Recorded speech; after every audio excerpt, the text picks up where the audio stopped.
Welcome back, everyone. Before we dive in, make sure you drop your thoughts and the lessons you took from this story in the comments. And don't forget to like and subscribe. Let's get into it. At dinner, my husband's ex looked at him and said, "I can give you a baby if you want because your wife is not capable of it." He turned to me expecting silence. Instead, I smiled and whispered, "Follow your heart." The next morning, I called my lawyer.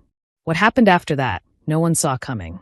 The words came out of Brielle's mouth so casually, as if she were offering to loan us a car rather than proposing to dismantle my marriage. She said it while staring at Maurice with theatrical sympathy, her hand reaching across my table to touch his arm. I had cooked for 3 hours, set out our wedding china, and opened expensive wine, telling myself I was being mature by hosting my husband's ex-girlfriend to demonstrate that our marriage was secure. I was wrong. This was not about security. This was an ambush, carefully planned and perfectly executed, and I provided the venue. Maurice did not defend me. He did not shut her down or tell her how inappropriate she was being. He looked at me with a strange mix of curiosity and expectation, waiting to see how I would respond to being humiliated in my own home. In that frozen moment, every excuse I had made for his behavior over the past 6 months collapsed. The late nights at work, the secretive phone calls, the way he revived whenever Brielle's name surfaced. This was not innocent friendship. This was betrayal with a timeline. And I had been too trusting, or too afraid, to acknowledge it until Brielle forced me to see it. I smiled at my husband and said 3 words that would end our marriage. Follow your heart. He mistook permission for strategy. I was handing him a rope and reserving a front row seat to watch him hang himself with it. To understand how I ended up at that dinner table hosting my own humiliation, I have to go back 6 months, back to when I believed 14 years of marriage meant more than shared history and joint bank accounts. Our life looked perfect from a distance. We owned a Victorian home in Portland that we had renovated ourselves. Maurice worked in corporate finance, steadily advancing toward partner. I managed client relations at a marketing firm, a role that paid well and genuinely satisfied me. Our routines functioned smoothly. He went to the gym before work. I took long walks on Sunday mornings. We alternated cooking and watched documentaries in the evenings. Our friends told us we were solid, enviable, a rare success story. What they did not see was how much of that solidity was silence. We had replaced real conversations with logistics. Intimacy had become scheduled and dutiful. We existed side by side, performing marriage without examining whether substance still lived beneath the performance. The cracks began 3 years into our marriage when I was diagnosed with severe endometriosis. I remember sitting in the doctor's office holding Morris's hand as the options were explained in clinical tones. The treatments were aggressive and offered no guarantees. He squeezed my hand and said we would figure it out together. We tried fertility treatments for 18 brutal months. Hormones, procedures, failures. After the 4th unsuccessful attempt, we sat in the clinic parking lot and agreed to stop. Maurice said he wanted me healthy, present, and alive. He said children were not the only path to a meaningful life. I believed him because I needed to. For a while, we were fine. We redirected energy into the house, into weekend trips to Seattle and Santa Fe, into elaborate dinner parties. We became the couple who proved you did not need children to have a fulfilling marriage. But underneath, something fundamental had shifted. Our shared loss pushed us apart instead of drawing us closer. Maurice grew quieter, more distant, working longer hours and offering fewer words. I leaned into work and friendships, filling spaces where intimacy used to live with productivity. I told myself this was normal, that long marriages became quieter, steadier. I insisted stability was better than intensity. Then Brielle walked back into Morris's life and shattered the lies I had been telling myself. He mentioned her casually in March, an old girlfriend from before we met. He said they ran into each other at a gallery opening in Portland and grabbed coffee. He described her as passionate but unstable, someone dramatic. He volunteered a lot of detail I had not asked for. Over the next weeks, her name kept surfacing. She recommended a restaurant we should try. She consulted on a project at his firm and had interesting perspectives. She remembered funny stories from college days that made him laugh in ways I had not heard in years. Each mention seemed small, but together they formed a pattern. Maurice checked his phone more at dinner and smiled at messages he did not share. He bought new clothes, went to the gym more often, started paying attention to his appearance. He became animated when talking about his day, and the animation faded when he was home with me. I noticed and explained it away because acknowledging it required questions I did not want answered. Then he suggested we host Brielle for dinner so she could meet me to show we were secure. I agreed, even as a warning bell tightened in my stomach. I spent 2 days preparing. I selected wine from a vineyard we had visited on an anniversary. I cooked dishes I had perfected. I set the table with our wedding china. I told myself I was being gracious, that this was my chance to embody the woman who built a life with him. Brielle arrived exactly on time. I heard her voice before I saw her, warm with Maurice in a way that told me they had been talking enough to build new rhythms. She stepped inside wearing a silk dress, carrying expensive wine and a confidence that expanded to fill the room. Maurice hugged her for several seconds too long, his hand settling on the small of her back with casual intimacy. She turned to me with a practiced smile. "You must be Layla. I have heard so much about you." I welcomed her with warmth I did not feel. The first course went as I feared. Brielle dominated conversation, laughter too loud, touches on Maurice's arm too frequent, references to their shared past too intimate. Maurice leaned toward her, lit up, finishing her sentences and laughing at inside jokes. By the time I cleared the salads and brought the main course, I understood that this dinner was not a reunion of old friends. It was a stage. We had just finished the main course when Brielle set down her fork with deliberate precision. The room's temperature shifted, and I felt it before she spoke, the pressure drop before a storm breaks. She tilted her head, voice soft, and said she had been thinking about something Maurice told her privately about wanting children. The world narrowed to that sentence. He had discussed our most intimate pain with his ex-girlfriend. We had not meaningfully talked about children since we stopped the treatments. He had told me he had made peace with it. Brielle lowered her voice to an intimate register and told Maurice she could give him a baby because I could not. She said it like a favor, her hand on his arm. Silence fell. I waited for him to defend me, to tell her how grotesque and inappropriate she was being. He did not. He looked at me with curiosity and expectation, waiting to see if I would swallow humiliation in my own home. In that instant, every excuse I had made for him collapsed. The late nights, the phone calls, the glow in his face when her name appeared. This was a betrayal with a timeline, and I had been performing normal while my marriage unraveled behind me. Brielle's fingers rested on his wrist like she owned the right to that intimacy. She watched me, waiting for the explosion she had orchestrated. Tears, rage, a scene, anything that would confirm her version of me as inadequate. I considered everything, throwing wine, demanding she leave, yelling at Maurice. But something colder took over. If I lost control, I would give them the story they wanted. So I gave them nothing. I smiled. I looked directly at my husband and said, calm and steady, "Follow your heart." Brielle's smirk flickered into confusion. Maurice looked relieved. He mistook my composure for consent and my calm for surrender. He was wrong. I excused myself, citing a headache. I walked upstairs, locked our bedroom door, and called a lawyer whose number I had from a colleague, Patrice Holland. I gave her the facts with clinical clarity, even as tears slid silently down my face. Patrice listened without interruption. When I finished, she asked if I understood what I was requesting. Not just divorce preparation, but a comprehensive legal strategy to protect my interests while exposing his vulnerabilities. I told her I did. We scheduled an emergency meeting for Monday morning. She instructed me to act normal until then, to document everything, photograph evidence, and begin securing assets legally mine. I steadied my breathing and began the work. I collected and photographed text messages between Maurice and Brielle, coffee catch-ups, coded references to private jokes, quiet complaints about our marriage.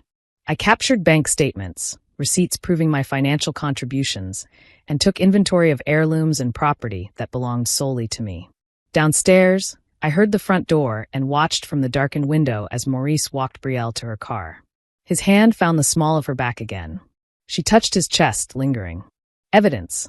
When Maurice came back in, I was loading the dishwasher as if nothing had happened. He asked if I was all right. I smiled and suggested a movie. Uncertainty would make him careless. I slept little that night, but rose before dawn to prepare his favorite breakfast. I would be the picture of normal. He left for the gym. I went to the bank, opened a new account in my name, and transferred exactly half of our joint savings, an amount I could legally claim. Then I rented a storage unit across town and moved personal property that was unquestionably mine. Family heirlooms, artwork I purchased before marriage, jewelry, photo albums from my childhood. By the time Maurice returned, the house looked unchanged, but my life had shifted under his feet. On Sunday night, a message from Brielle lit up Morris's tablet. Timelines, possibilities, a doctor's appointment she had already scheduled to discuss fertility options, and a question asking if he would attend. I photographed it and returned the device to its spot. Monday morning, I dressed in my navy suit, applied steady makeup, and told Maurice I had an early appointment. He nodded at his phone, smiling at whatever he was reading. I kissed him goodbye the way you close a book you will never open again. Patrice's conference room looked like a command center. She had worked through the weekend. The petition laid out the timeline of the emotional affair, documented through messages and emails I provided, and detailed my financial contributions that anchored our home to my inheritance and my earnings. Then she presented the protective order. Emotional cruelty is hard to prove, but the dinner created a compelling case. A calculated humiliation in my home exploiting my infertility, combined with Morris's failure to defend me. My immediate messages to my sister, Carmen, documenting distress, bolstered the case. The protective order would require Maurice to vacate our home immediately pending a hearing. It would bar contact and set boundaries around the property. I signed every document with a steady hand. The filings were timed. At 2:30 p.m., a process server would deliver the papers to Maurice at work. Public, controlled. No chance to rush home to manipulate or confront me. Around 3 o'clock, my phone lit with calls. I blocked him, then blocked Brielle. Morris's attorney reached out to Patrice in a flurry, but our filings were comprehensive. Patrice told me to go home. The locksmith had already changed the locks and updated the codes. Cameras had been installed at every entrance. I walked through rooms that felt lighter without his entitlement. In the garage, I had stacked boxes of his personal belongings, organized, sufficient, and nothing more. The rest, the furniture I paid for, the kitchen equipment I chose, the art, remained. My phone rattled all evening. Morris's mother, Deidre, cried, insisting I was destroying her son over a misunderstanding. His father, Ronald, demanded that I talk. His best friend, Jalen, asked me to be reasonable. His sister asked for forgiveness on his behalf. None of them asked what had actually happened at my table. I responded to no one. I forwarded the most aggressive messages to Patrice to document proxy pressure. That night, I slept deeply. Morning light felt like air after a storm. The doorbell chimed mid-morning. Carmen stood on the porch, distraught. 6 weeks earlier, she had seen Maurice and Brielle together at a coffee shop. 2 weeks later, at a restaurant across town, she snapped a photo of Brielle's hand on Morris's face, tender and unmistakably intimate. She had been afraid to tell me. I studied the photo, and something in me cracked open. Words are deniable. An image is not. I forwarded it to Patrice. Carmen left relieved and ashamed. I held no anger. We all see what we are ready to see when we are ready to see it. That afternoon, Deidre and Ronald returned, demanding an explanation on the porch. I showed them text messages and the photo. Their faces registered the collapse of the story Maurice had told them. They left without another word. Work became complicated. Our professional circles overlapped. People had questions. Derek, a colleague, pulled me aside to ask if we could work it out. I told him Maurice had been having an emotional affair. He went pale. I closed my office door more often and answered questions with polite brevity. Patrice scheduled preparation for the hearing and brought in a consultant, Dr. Nadine Carter, a therapist specializing in emotional abuse. Dr. Carter helped me frame the narrative clearly. The gradual withdrawal, the shift from intimacy to logistics, the way Maurice rewrote our history to justify what he was building with Brielle. She explained patterns. The partner engaged in an affair begins magnifying irritations, reframing normal problems as evidence that the marriage was never workable. It is a psychological path that reduces guilt while increasing distance. I recognized my life in her words. We practiced testimony. We built a timeline that connected facts to harm. We prepared for aggressive questioning. By the end, my story was coherent, documented, undeniable. On Saturday, Morris's attorney filed a counter-petition reframing Brielle's offer as compassion. They claimed I misinterpreted it and overreacted, that follow your heart was my blessing to explore options. They attached character references, insisting Maurice was devoted. The gaslighting on paper was breathtaking. Patrice talked me down from fury. She said our evidence would hold, the messages, the photo, the pattern. By Monday, an unexpected call arrived. A woman named Vanessa Hart, Brielle's former college roommate, said Brielle had a history of targeting men in relationships by befriending the girlfriend, extracting information, and then undermining the relationship while framing herself as the solution. Vanessa offered a statement.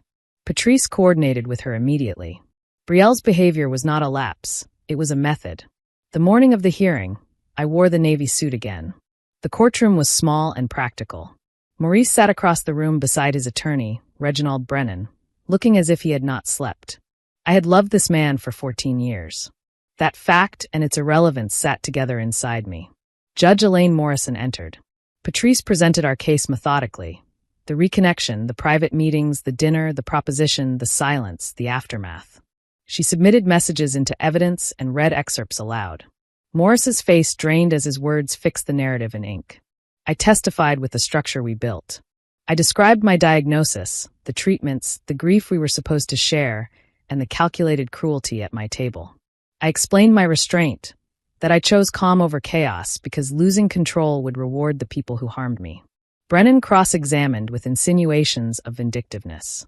I answered steadily. Offering to bear another woman's husband's child is not compassion. A protective order after public humiliation is not spite. It is self-protection. Maurice testified next, claiming he was shocked into silence and that the messages were out of context. Judge Morrison asked why he did not shut Brielle down immediately. He said he did not want to make a scene. She asked why the meetings were secret if they were innocent. He called them private. The contradictions stacked up. Then Brielle walked in, wearing defiance like a costume. She disrupted the proceeding, accusing me of punishing a man for wanting a family and weaponizing my infertility. The judge's gavel cracked. Judge Morrison silenced the outburst and extended the protective order to include Brielle for 6 months. Bailiffs escorted her out while her justifications echoed into irrelevance. Maurice closed his eyes, finally understanding that his choice had invited catastrophe into a courtroom. After a brief recess, the judge ruled. The protective order remained in place for 6 months. She granted me exclusive use of the marital home, citing my documented contributions and inheritance.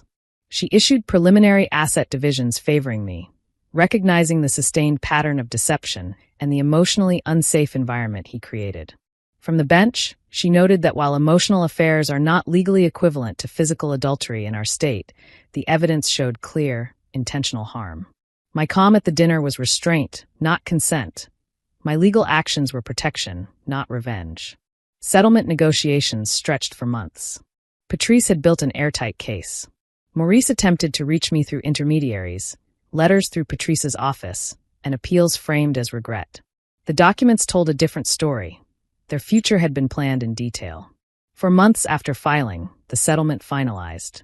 I kept the house, the bulk of the assets tied to my contributions, and something more valuable than any ledger could capture, my dignity. Maurice left with his personal belongings and consequences he had authored. I heard through acquaintances that he and Brielle attempted to transform their fantasy into a relationship. It lasted 6 weeks after the divorce was final, crumbling under the weight of unmet expectations. Infatuation cannot survive ordinary daylight. I rebuilt the relationships I had let atrophy while I performed fine. Carmen and I spent real time together again. She said she had watched me grow smaller with Maurice, my voice thinning as our marriage quieted into a performance. Rochelle gathered our old friends for dinner. They welcomed me back without turning my life into spectacle. We talked about work, travel, and projects. I realized how much I had abandoned of myself to preserve a peace that was only silence. My relationship with Morris's family remained courteous and closed. Deidre mailed a card months later, apologizing for her first reaction and hoping I would one day forgive her son. I thanked her for the apology and wished them well from a distance. Vanessa's statement became part of the public record in our case. Word spread quietly. People who had initially sympathized with Brielle's self-mythology began to understand the method. She deleted her accounts and moved to a different city. I felt no triumph, only the satisfaction that cause and effect still exist. I live in the house that is now mine in every sense. I redecorated slowly. The bedroom where I once cried over failed treatments is now a sanctuary. The dining room where Brielle delivered her proposition has been transformed. New table, reupholstered chairs, different light. I host dinners again. The laughter is easy now, the conversation real. The room holds joy instead of performance. Sometimes I think about that night with something close to gratitude. Brielle believed she was offering Maurice something I could not. Instead, she offered me perfect clarity about who he was and what he would tolerate. Maurice thought my calm meant permission. He did not recognize a declaration of war delivered in 3 quiet words. By the time he understood, the end had already been written. The sweetest part of victory was not the house or the accounts. It was watching him realize too late that he had traded 14 years of real partnership for a fantasy that evaporated when it met real life. I learned that following your heart is wise only when it remains tethered to a thinking mind. Maurice followed his heart into disaster. I followed mine into freedom, after I did the work to ensure consequences matched choices. Now the house is quiet in the best way. Morning light moves across the floors. I make coffee and sit at the table where a woman once tried to ruin me with a proposition. She did not. She revealed me to myself. And I will not forget what I learned. If you enjoyed this story, please like, comment, and share this video with your friends. Subscribe and turn on the notification bell so you never miss a powerful story drop.